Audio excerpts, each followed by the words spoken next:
Well, I want to start us off today with a question and a little bit of a history lesson. Who's pumped for a history lesson?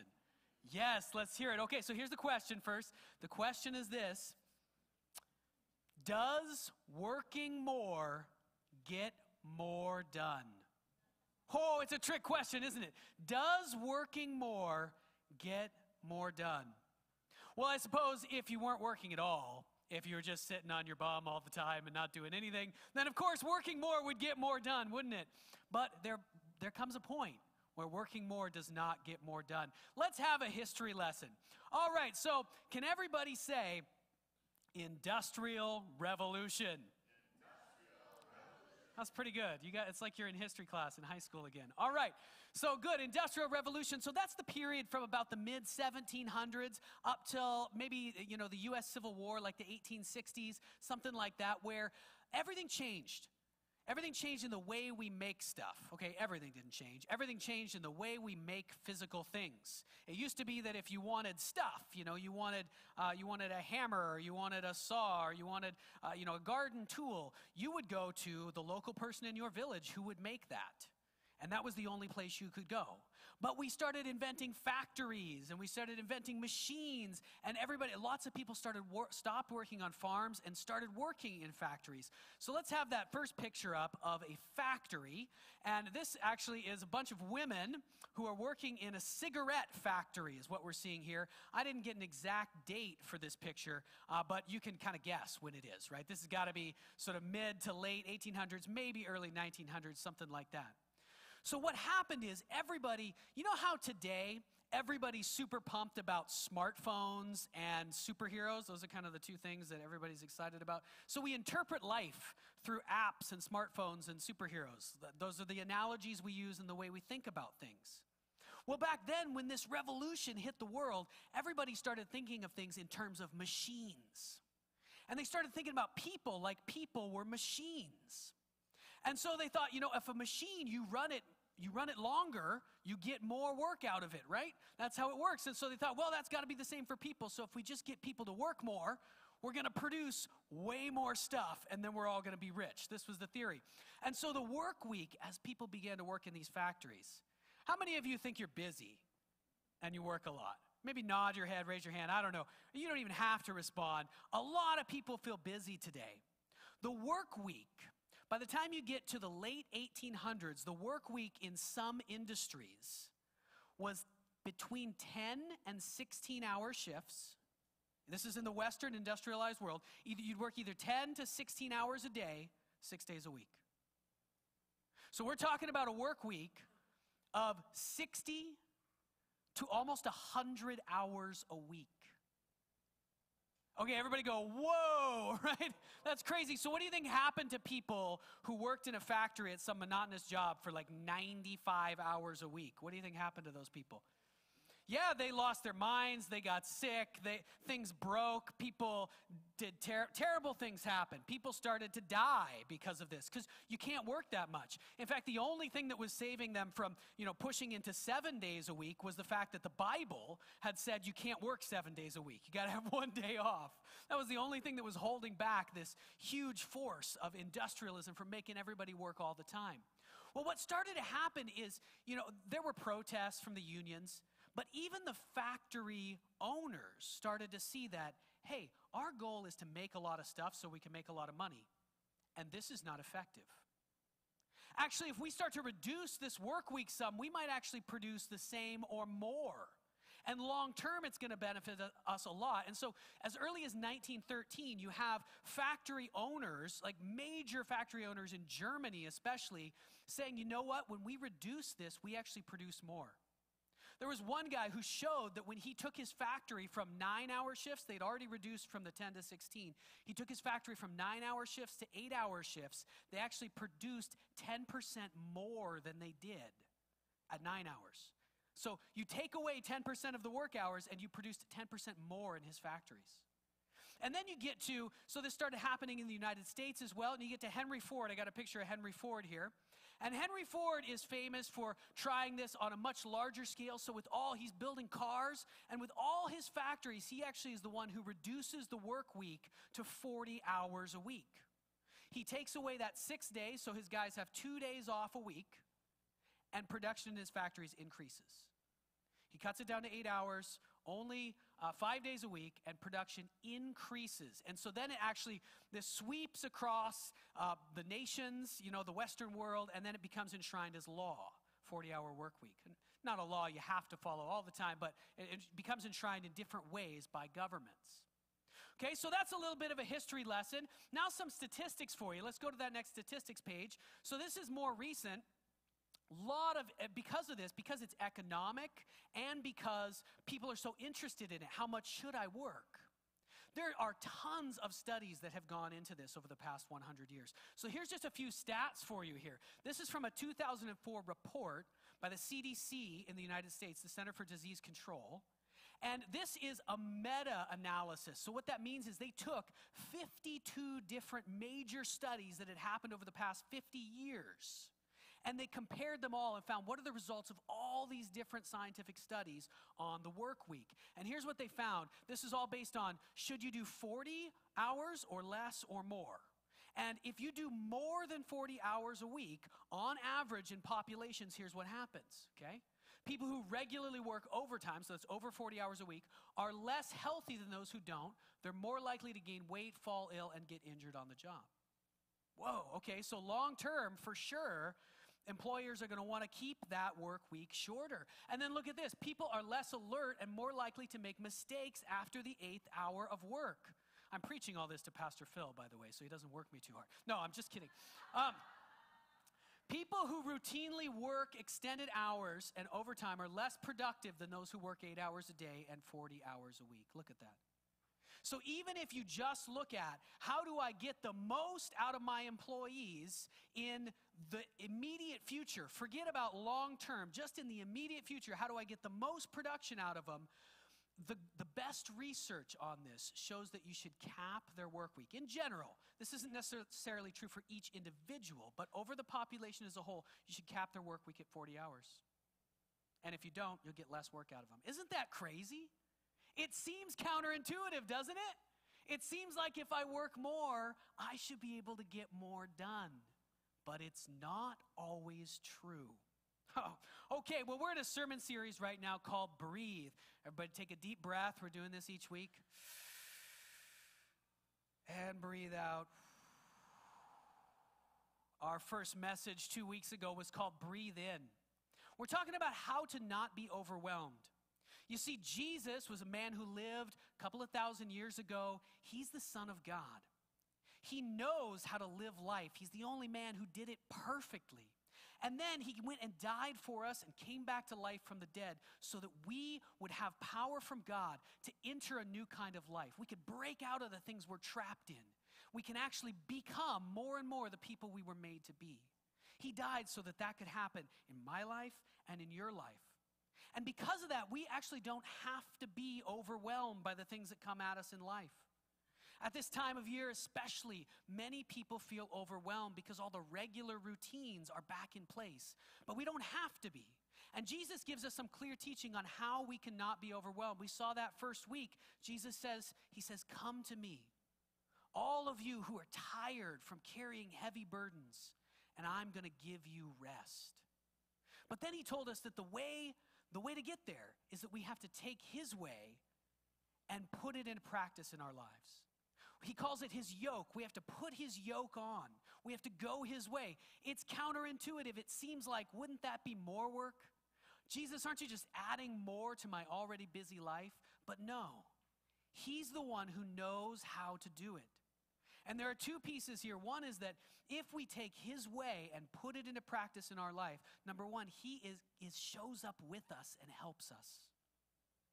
And then we can actually pull his load and our load together with him. Who wouldn't want to have Jesus in your life helping you carry your load?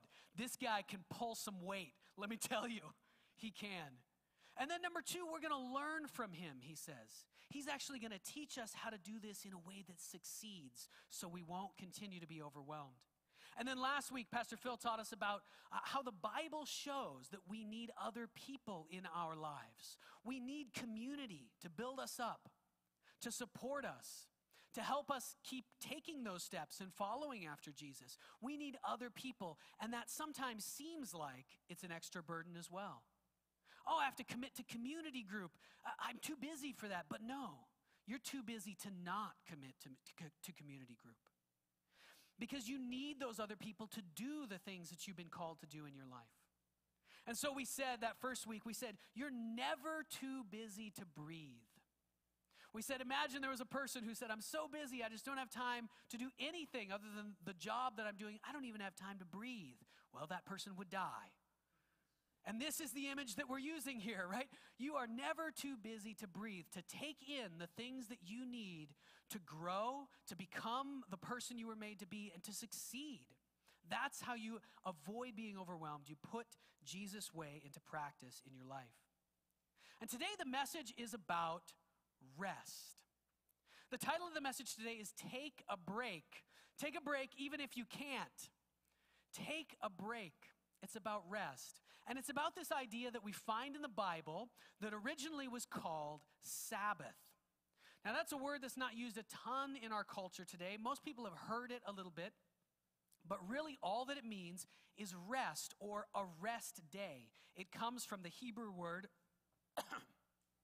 sorry. Could someone grab me some water?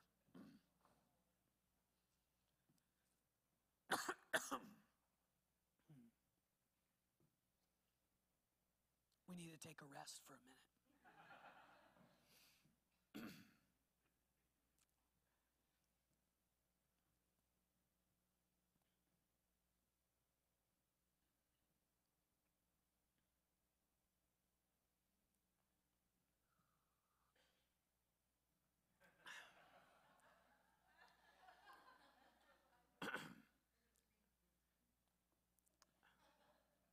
Take a break. Awesome. So I got this water now. Isn't that funny? God is here, isn't he? He's demonstrating something for you. Maybe that was God's object lesson for you today. He didn't think mine were good enough. They're not. Let's take a look at, we're going to look at three pieces today. So first, we're going to look at take a break. We're going to look at the fact that the Bible tells us to do this. God tells us to do this. So we're going to turn first to Exodus chapter 20. But after that, we're going to look at what kind of break should I take? Then we'll look at how can I take a break? We're going to try to answer the question that many people have. I had someone this morning ask me that question. I said that we do this in my family. We were in the parenting class this morning. I said, we do this in my family. We take one day where we don't do any to-do items. And the person said, how can you do that? You have 4 kids. Yeah, we're going to address that question. How can you take a break? And then we'll wrap up with just a few practical steps, practical tips on how you could do this well. So let's first look at what the Bible, the Word of God, Scripture has to say to us. Okay, and so we're going to look at the command here. This is the command to the nation of Israel. This happened a long time ago, like over 3,500 years ago, this command was given to the nation of Israel. And it was unique. People did not take a day off then. This command has changed the world. So this is part of the 10 Commandments. And let's just read it here in Exodus chapter 20. And we're starting at verse 8. And it says this, God says to Moses to say to the Israelites, remember the Sabbath day. Remember, Sabbath day just comes from the Hebrew word for rest. So it just means a rest day, but a special kind of rest day. We'll get to that in a minute. Remember the Sabbath and keep it holy. 6 days you shall labor and do all your work, but the 7th day is a Sabbath to the Lord your God. On it you shall not do any work. And then look at what kind of detail it goes into. Neither you, nor your son, nor your daughter, nor your male or female servant, nor your animals, nor any foreigner residing in your towns. God is being very emphatic here, right? He doesn't want you to get out of this. For in 6 days the Lord made the heavens and the earth and the sea and all that is in them. But he rested on the 7th day. Therefore the Lord blessed the Sabbath day and made it holy. Now, for a long time in the church, so the people of God trying to follow Jesus, this was taken to be a command.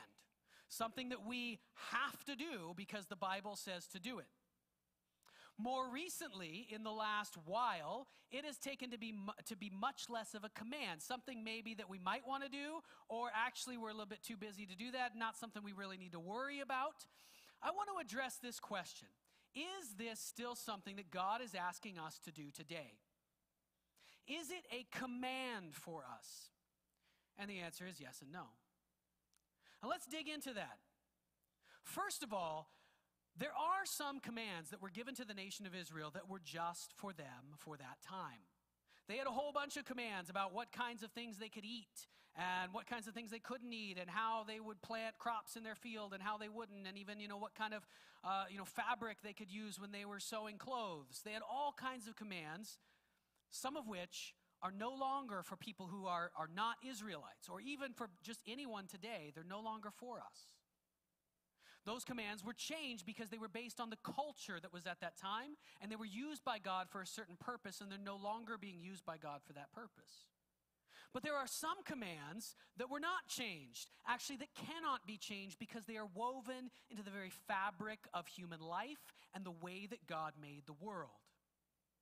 Those commands are things you could come up with some of them. Some of them would be like, don't murder people, right? That's probably one that we don't want to change. Don't steal things from other people. Worship God. Don't worship evil demons. These things are things that will be for all time because they're part of the nature of reality. They're expressed different ways at different times, but you can't change them. Which kind of command is the command to take a rest day? First of all, notice this. Notice the company that it keeps. This command comes right in a list. If you look at the rest of Exodus chapter 20, this is part of the 10 Commandments. Check this out. God thought about this. He had this huge law that he wanted the Israelites to follow, but he wanted them to remember certain things more than others. And so he came up with 10 commandments that he inscribed them in stone for the Israelites. And he brought them down from a mountain that was blazing with fire by this guy who had a face glowing with light. All right, this is emphatic, and he said only 10 things. These are the 10 things you're going to remember more than anything else. And this is one of them. Take a rest day. All right, notice this. It's part of the 10 Commandments. It's in there with things like don't murder people. It's in there with things like only worship God. It's in there with honor your parents. It's in there with all the most important commandments. Okay, so notice the company it keeps, first of all. Second, notice what God says. He says something very clear here, that this commandment is actually part of who he is. When God created everything that is, the heavens and the earth, he spent 6 days, it says, creating everything that exists. And then on the 7th day, he rested. Do you think God was too tired to keep going? Probably not. God is God, right? He can do anything. Jesus would say later, my Father in heaven is always at work. Yet God rested on the 7th day. This act of doing work and then taking a break, stepping back, and part of what he does, I think, in those days is he enjoys what he has made. He looks at it, sees that it's good. And God is actually he is the happiest being in existence. And he loved what he made. And he stepped back and enjoyed it. And this is actually built into, taking a break, taking a rest is actually built into who God is. It's part of his nature. And therefore, it is not something we can just set aside lightly. Now let's look at the other side, however. The reason that this command sometimes gets pushed to the side nowadays is because it is actually not a command for us in its particular form that was given to the Israelites. It's no longer commanded. For the Israelites, this was very specific. On Saturday, this was the command. On Saturday, no one in this nation can do any work. And if they do, they're in really big trouble. You've all got to take the same day and set it aside to the Lord your God to rest from all your work. And this is enforced by law in the entire nation. And so because things have changed and we're not part of that nation of Israel 3,500 years ago or even 2,000 years ago, this is no longer, the specific form of this command is no longer something that's for us in this, that has to be for us in this way. It is no longer a law. Jesus doesn't say all followers of mine must take off Saturday or they're in big trouble. Some groups have thought that through the years, but that's not the case. Jesus, in fact, shows this a number of times.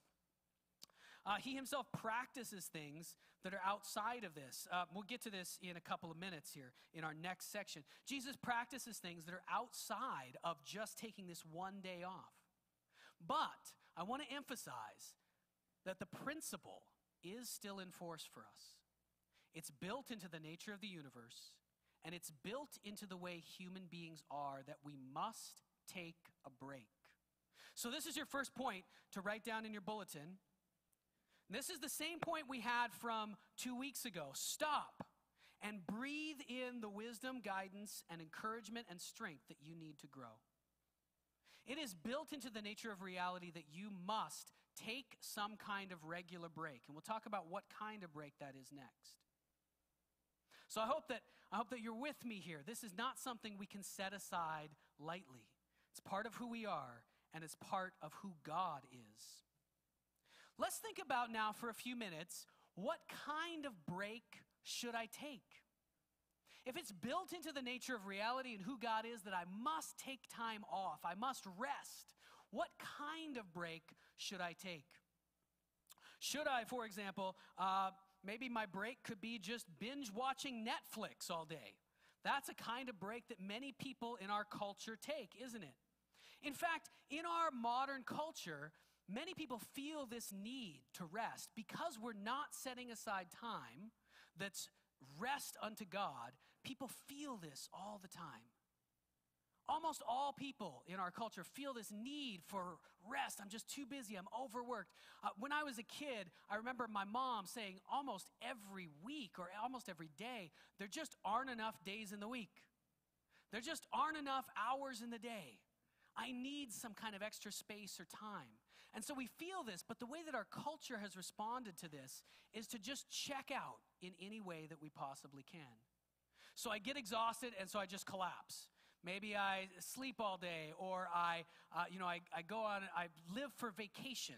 I just get through the time that I have here to work, and that's the awful time, and I live for the weekend, or I live for the time when I get to go away and just sit on the beach and do nothing. Or I binge watch Netflix, or you could come up with hundreds of other responses, no doubt, that people have in our culture. So what kind of break should we actually take?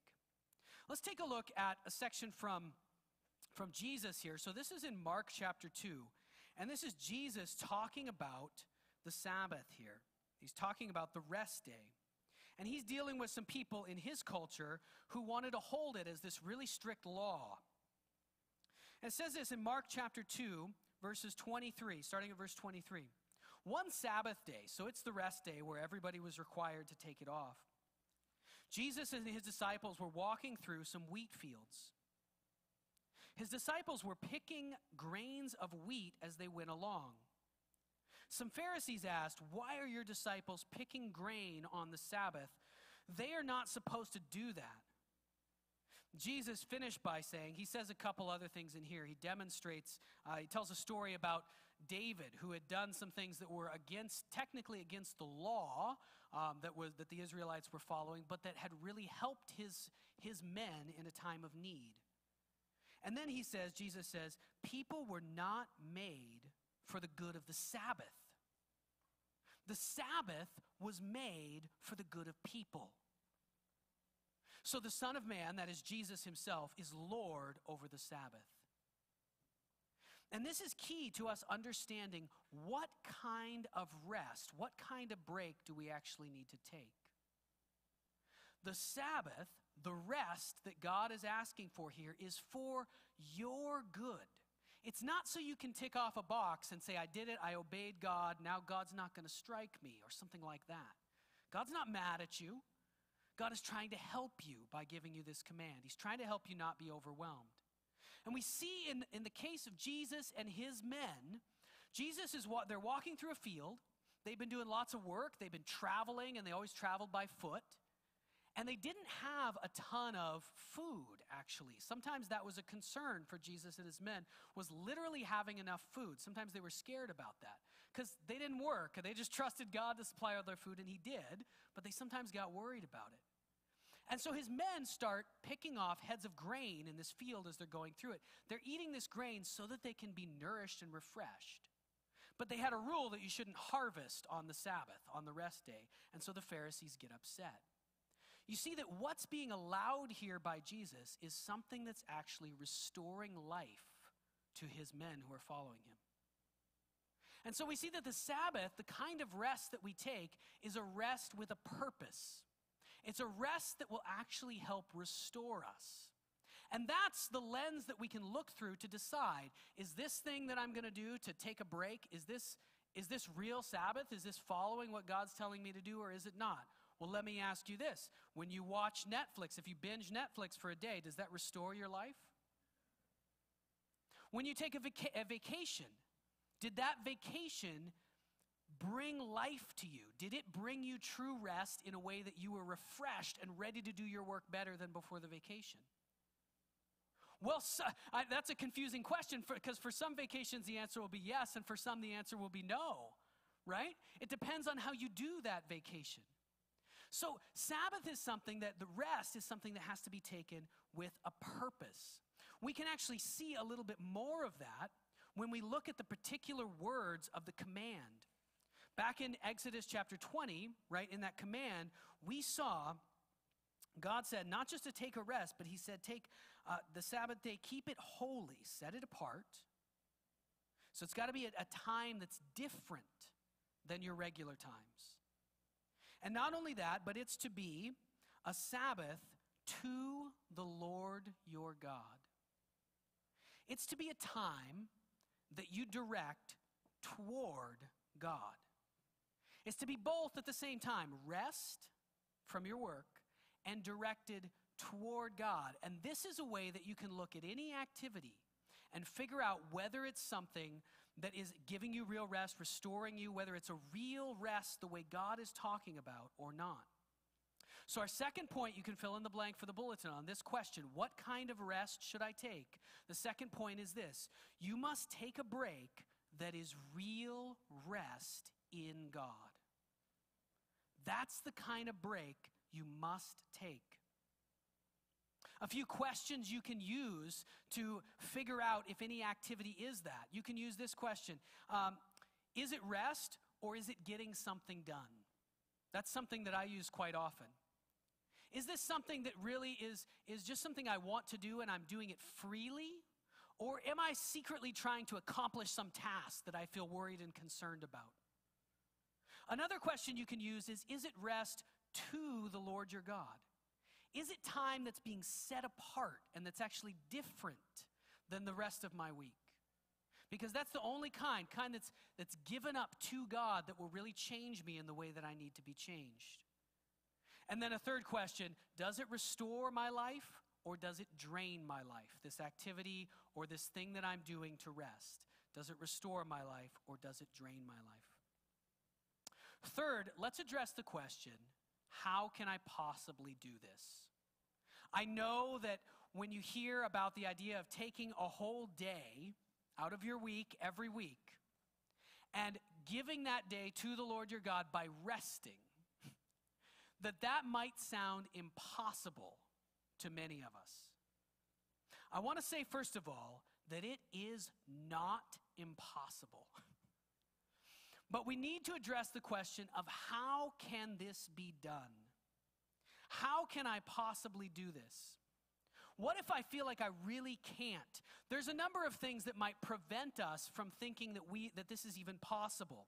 So for example, I might think, if I take this break, I won't have enough money. I won't be able to earn enough money at work to provide for my needs.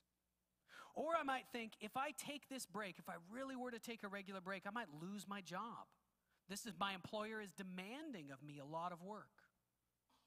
Some of us might think, if I take this break, there's something that's really, really important to me, some project or some outcome in my life that I cannot achieve if I don't work harder and more. Some others of us might think that I'll let people down or fail people in my life if I'm not constantly doing this work. There are certain things I have to do or I'm going to fail the people in my life. Or we might think that we'll ruin some situation or some important work that we're involved in. There are a lot of things that could keep us from actually taking a regular break. Why don't you read with me a little bit of Psalm 127. And this psalm is going to bring us back actually to where we started. We started off looking at, didn't we, statistics on, what actually gets more done. Does it get more done if I just work harder and harder and longer hours? And the answer statistically is no, it does not.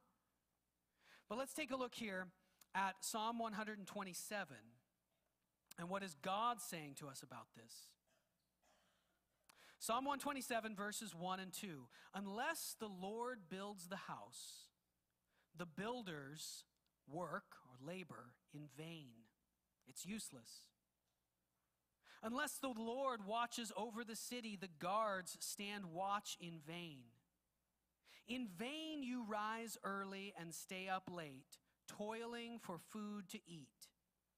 For the Lord grants sleep to those he loves.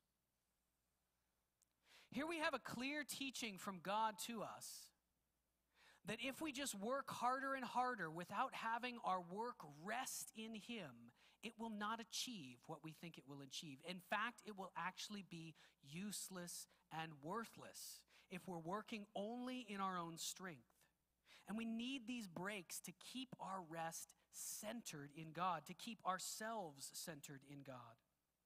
Let's look at another verse here. We'll look at Psalm 46, another powerful psalm. In this psalm, we have this image of chaos and war happening all around me. Listen to how it begins. God is our refuge and strength, an ever-present help in time of trouble. But then look at the picture that's painted. Therefore we will not fear, even though the earth give way, and the mountains fall into the heart of the sea, and even though the waters roar and foam, and the mountains quake with their surging. And then listen to what God says to us. He says, be still and know that I am God. I will be exalted among the nations, and I will be exalted in the earth. So when we look at this question, how can I possibly take a real break? There's too much to do, or I would fail other people, or something that needs to happen wouldn't happen. We start to see that rest in God is actually an act of faith. This is actually one of the ways that we are asked by God to step out in faith, to trust him. It feels like, and this is what's going to happen if you try to do this, it's going to feel like there's way too much, and if I actually take this break, this stuff won't get done, and something really bad will happen. And instead of looking at all that, we have to say, you know what? No. God has asked me to do this. He's asked me to take a break because it's who he is, and it's how he made me. And so I'm going to do it. Even though I can't see how all these things will get accomplished, that need to get accomplished, I'm going to trust him that if I do this with my time, that if I take the break, all the other stuff will somehow be accomplished because God will honor my trust in him and he'll come into my life and help all these things happen. Or maybe help someone else do them, or maybe we find out some of them didn't even really need to happen and I was just living in a lie anyway. This is an act of faith. And so that's the third point for your bulletin. You need to take a break, even if you can't. Even if everything in you feels like, I can't possibly do this, you still have to do it. It's the only way forward to the freedom. Well, it's not the complete way forward, but it is an essential part of the way Jesus is asking us to live that will enable us to live in freedom and in his life. If we do it, we're showing him that we trust him and that we trust his way is right. Finally, let's wrap up this morning with a little bit of practical talk about how you might do this. This message is useless if we just all go, yeah, I need a break, and then we walk out of here and we just keep doing exactly the same pattern we had before. I don't know how many of you have this built into your life and how many of you don't. I want you to hear that I'm not saying, I hope this was clear earlier in the message, I'm not saying necessarily that you have to take one complete day every week and that day must always be the same day. I think that actually is the best way to do it. But this is not a command. God has not given us a particular form that this has to take. We need to follow his leading. Ask him what we should be doing in our lives. But we do need to create some real kind of rest in our life. That can't just be a token. It has to be unhurried. It has to be rest to God. It has to be something that restores my life. And it's going to take an act of faith. If we don't already have that built into our life, it's going to take an act of faith. So the first point I want to make here is that in order to bring this about in your life, you're going to have to carve it out of your life. You're going to have to actually go to war against all the busy things that try to push their way in. My family and I have a day that's built into our lives like this. Actually, it's Mondays, and I realize for most of you, you're going to be like, oh, he's a pastor. Well, he can take off Mondays. Nobody else can do that. But I'll tell you, it was like war when we first put this into our lives to get it to actually happen. To make that day happen, and for us it's become a consistent day. To make it happen, we had to go to war. There were people that resisted it.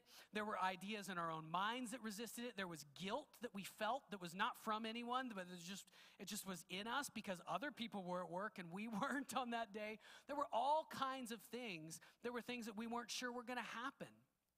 And we had to go to war to make that day happen in our lives. And the results of it have been amazing. We've kept one day. This is how we've decided to do it for our family. We've kept that one day. Probably we're up to about 5 years now where we've kept that day. Have we ever missed it? Yeah, we've missed it sometimes. Have we ever messed it up? Yeah, actually in the beginning it was very hard. In the beginning we didn't know how to do it well, and we were lost on that day. We've gotten better and better at it as we go. But it has become an incredible source of life in our family. It's actually become the source from which the other 6 days happen. Because in the other 6 days, if you have this day that builds up your life and fills you, and it really becomes that happening in your life, you can work really hard on those other 6 days. And it's almost like the feeling that you have on that one day that you take off, the feeling, the way that you're at peace and trusting in God, it starts to spill over into all those other 6 days. That's the vision. That's where he's going toward with this command. It almost like your work almost becomes, not all the time, sometimes my work still feels like a burden, but it becomes more and more joy, peace, and almost like play instead of like work. That's the power of the Sabbath and the rest day and what it's supposed to do in your life. So with practical tips, it will be like war. You're going to have to build this into your life. You're going to have to work really hard to carve it out. Also, it's going to take time to learn how to do it well.